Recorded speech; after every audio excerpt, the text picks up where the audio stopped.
I have often asked myself how much of my mother's accounts of her meeting with her first husband was a figment of her imagination. If not for the photographs, I would have doubted that he had ever existed. A friend once talked of my mother's admirable resistance to the unwanted.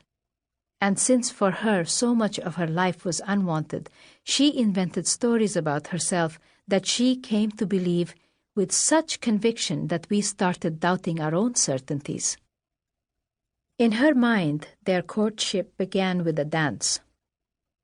It seemed more likely to me that his parents would have asked her father for her hand, a marriage of convenience between two prominent families, as had been the convention in Tehran in the 1940s.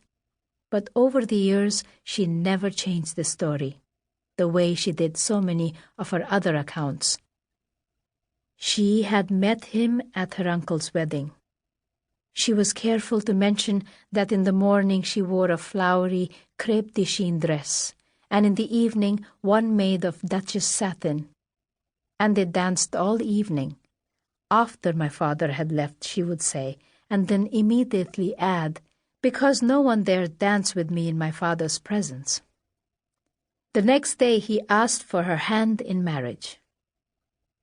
Saifi. I cannot remember ever hearing his last name spoken in our house. We should have called him, with the echo of proper distance, mother's first husband, or perhaps by his full title, Saif ul-Mulk Bayat. But to me, he was always Saifi, good-naturedly part of our routine. He insinuated himself into our lives with the same ease with which he stood behind her in their wedding pictures, appearing unexpectedly and slyly whirling her away from us.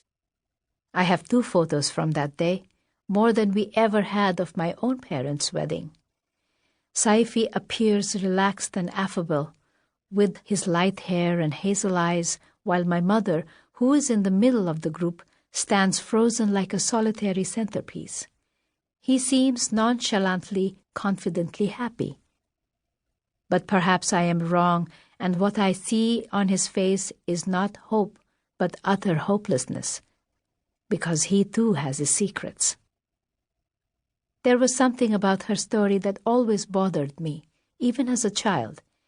It seemed not so much untrue as wrong. Most people have a way of radiating their potential, not just what they are, but what they could become. I wouldn't say my mother didn't have the potential to dance. It is worse than that. She wouldn't dance, even though, by all accounts, she was a good dancer.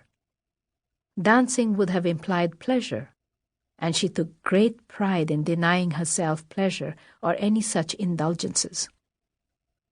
All through my childhood and youth, and even now in this city, so far removed from the Tehran that I remember, the shadow of that other ghostly woman who danced and smiled and loved disturbed the memories of the one I knew as my mother.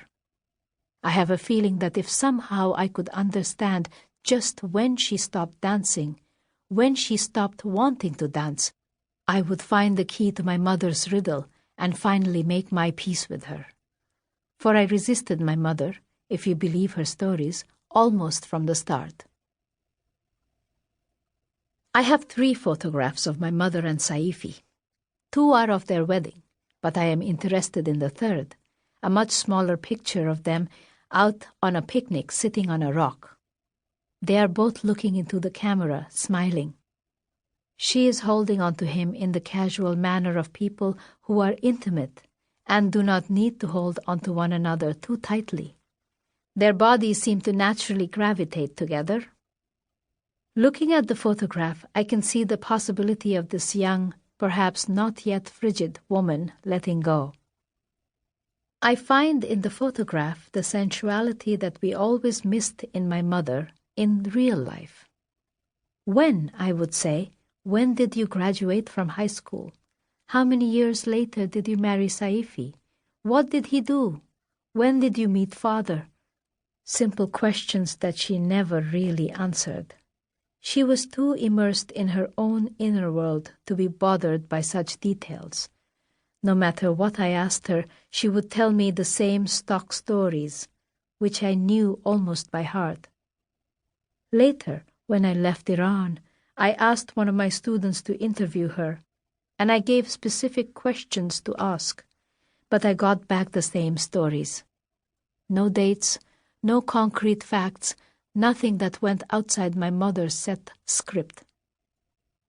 A few years ago at a family gathering, I ran into a lovely Austrian lady, the wife of a distant relative who had been present at my mother's wedding to Saifi. One reason she remembered the wedding so clearly was the panic and confusion caused by the mysterious disappearance of the bride's birth certificate. In Iran, marriages and children are recorded on birth certificates. She told me with the twinkle of a smile that it was later discovered that the bride was a few years older than the groom. Mother's most recent birth certificate makes no mention of her first marriage. According to this document, which replaced the one she claimed to have lost, she was born in 1920, but she maintained that she was really born in 1924 and that her father had added 4 years to her age because he wanted to send her to school early. My father told us that my mother had actually subtracted 4 years from her real age when she picked up the new birth certificate, which she needed so that she could apply for a driver's license.